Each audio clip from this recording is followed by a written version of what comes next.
Hello everyone, আমি বৈশাখী। আপনাদেরকে আমার চ্যানেলে স্বাগত। আশা করি সুস্থ আছেন, ভালো আছেন। বন্ধুরা, হয়তো অনেকেই কুলের আচার বানাতে পারেন। বন্ধুরা, ছোট থেকে বড় সবাই এই মিষ্টি কুলের আচার ভালোবাসে। তবে যদি একটু টিপস সহ তৈরি করা যায় তাহলে মিষ্টি কুলের আচার অনেক দিন পর্যন্ত স্টোর করা যাবে। তাই প্রথমে আমি কুল নিয়েছি। কুলগুলো ঠিক এইভাবে বোটা ছাড়িয়ে নিতে হবে। এরপর ভালোভাবে ধুয়ে রোদে শুকিয়ে নিতে হবে, তবে বেশি শুকনো করার দরকার নেই।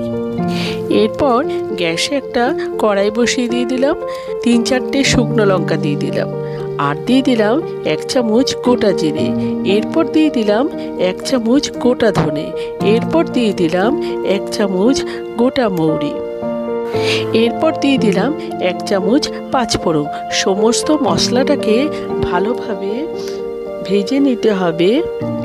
এখানে একটা কথা বলে রাখি, কুলটা যতটা নেবেন সেই অনুযায়ী মশলার পরিমাণ নিতে হবে। দেখুন বন্ধুরা, মশলাটা আমার ভাজা হয়ে গেছে। এরপর একটা মিক্সির বাটিতে ঢেলে নিলাম। মশলাটাকে গুঁড়ো করে নিতে হবে। এরপর আবারও কড়াই বসিয়ে দিয়েছি, পরিমাণ মতো সর্ষের তেল দিয়ে দিলাম।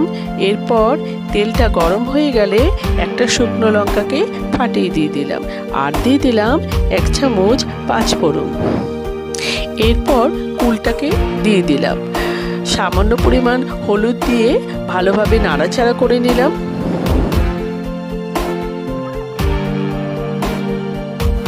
এরপর দিয়ে দিলাম গুড়। যেহেতু মিষ্টি কুলের আচার সেই অনুযায়ী দিতে হবে। এরপর নাড়াচাড়া করতে করতে ঠিক এই রকম দেখতে হবে।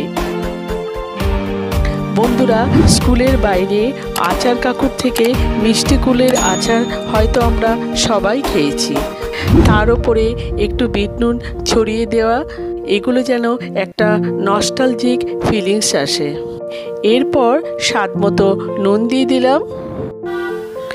এরপর বন্ধুরা, আচারটা দেখে নিশ্চয়ই আপনাদের জিভে জল এসে যাচ্ছে। এরপর ভাজা মশলাটা যেটা গুঁড়ো করে রেখেছি সেটা দিয়ে দিলাম। এরপর দেখুন আচারটা কতটা লোভনীয় হয়েছে, দেখে নিশ্চয়ই বুঝতে পারছেন।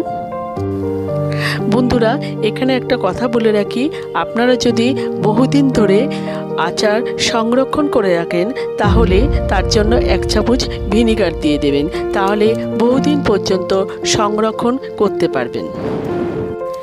এরপর আমি একটা প্লেটে সার্ভ করে নিলাম। বন্ধুরা, আপনারা সবাই আমার মতো এইরকম মিষ্টি কুলের আচার বাড়িতে বানান।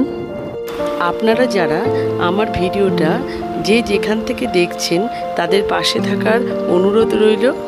Till then, take care, bye by.